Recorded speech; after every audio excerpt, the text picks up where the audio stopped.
सावन महीने के सोमवार हो या सावन महीने के 16 सोमवार या सावन महीने के सभी जो नियम हैं, व्रत हैं, उनका उद्यापन कैसे करना चाहिए, आइए इस वीडियो में आपको सरल विधि से बतलाती हूँ। कई प्रिय श्रोता अलग अलग तरह से नियम लेते हैं, सभी की अपनी मान्यता है। बहुत ही शुभ है जी। जिस तरह से शास्त्रों में वर्णित है यथाशक्ति तथा भक्ति व्रत करना चाहिए, ठीक उसी तरह से कहा जाता है यथा भक्ति तथा शक्ति अनुसार आपको उद्यापन भी करना चाहिए। कई प्रिय श्रोताजन बहुत भव्य तरीके से अपने व्रत का उद्यापन करते हैं, परंतु कई श्रोताजन बड़े आराम से सच्चे भाव से यथा सामर्थ्य अनुसार व्रत करने का उद्यापन करने का प्रयत्न करते हैं। देखिए, फल सबका मिलता है, भले ही विस्तृत रूप से करें या संक्षिप्त रूप से करें, भाव से जुड़ी हुई यह पूजा होती है। ऐसे में सबसे पहले बात कर लेते हैं जिन भी प्रिय श्रोताजनों ने पूरे सावन महीने के कोई नियम लिए हैं, जैसे कई ने चप्पल छोड़ने का नियम लिया होता है, कई ने चाय छोड़ने का या दूध छोड़ने का या दही न खाने का या कोई फल का त्याग करने का या पूरे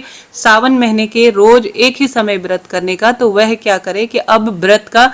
उद्यापन का समय आ चुका है, तो सावन महीने की पूर्णिमा यानी जो सावन पूर्णिमा रक्षाबंधन के दिन, सावन पूर्णिमा के दिन आप पंडित और पंडिताइन को घर पर बुलाएं, या आप सभी ऐसा करें कि एक समय का भोजन जिसमें आटा, दाल, चावल और आपने जो चीज छोड़ी है, जैसे चप्पल छोड़ी है या दूध पीना छोड़ा है, या इस महीने कोई आपने नियम लिया है कि मैं ये चीज छोड़ूंगी संकल्प के तहत, तो आप या तो पंडित जी को घर पर बुलाकर ब्राह्मण भोज कराकर, छोटा सा हवन कराकर और चाहें तो पार्थिव शिवलिंग पूजा कराकर उन चीज का दान कर कर आप सावन पूर्णिमा से जो है अब उस चीज को ग्रहण कर सकते हैं। यानी सावन पूर्णिमा के दिन अब आपके सावन महीनों के व्रत या नियम का उद्यापन हो चुका है। इस तरह से आप करें। जिस दिन आप उद्यापन करें उस दिन जैसे आप पहले पूजा करते आ रहे थे, जल्दी उठकर स्नान इत्यादि से निवृत्त होकर द्वार पर दीप दान करना, बेलपत्र और शिव पूजन करना, और विशेष जो नियम धर्म के तहत आप पूजन करते हैं वह प्रार्थना कर कर आप प्रार्थना करें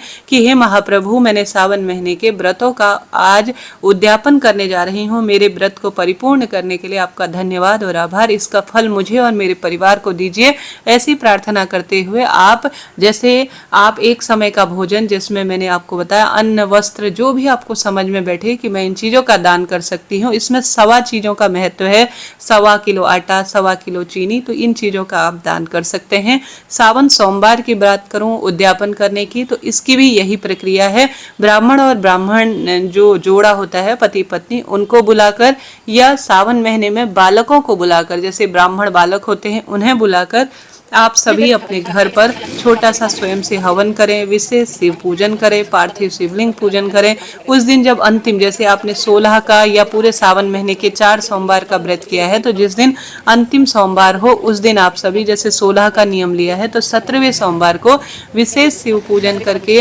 आप सभी विशेष शिवलिंग पर चीजें चढ़ाकर, जैसे 108 संख्या में बेलपत्र चढ़ाकर पंचामृत से शिव अभिषेक कर जिस दिन अंतिम दिन हो बेलपत्र का पौधा रोपित कर पार्थिव शिवलिंग पूजन कर कर घर में स्वयं छोटा सा हवन कर कर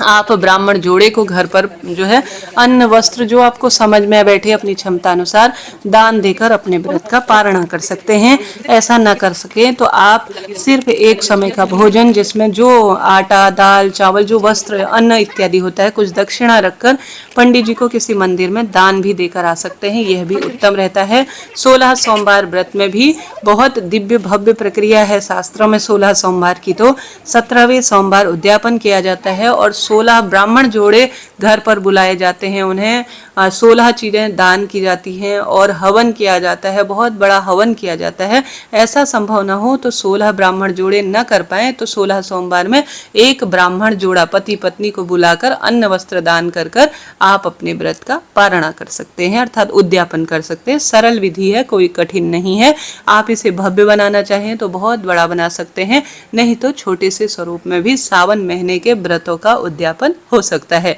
तो या तो एक समय का भोजन दे दीजिए या ब्राह्मण भोज घर पर अपनी अनुसार, क्षमता अनुसार आप कर सकते हैं, या सिर्फ एक ब्राह्मण जोड़ा बुलाकर कर सकते हैं, ये आपकी इच्छा है जी। आप दान दक्षिणा देकर बस प्रार्थना कर कर भी उन चीज का उद्यापन और कर सकते हैं। दान की महत्वता है उद्यापन के दिन, और जो आप नहीं कर पाए हैं उन चीजों को उद्यापन के दिन कर लीजिएगा, बस यही परिपूर्ण होता है। कैसा लगा वीडियो? कोई प्रश्न हो तो आप पूछ सकते हैं जी। कहीं भी कोई भी चूक हो तो आप बिल्कुल पूछें, सब प्रश्नों का उत्तर मिलेगा। चैनल को सब्सक्राइब करें।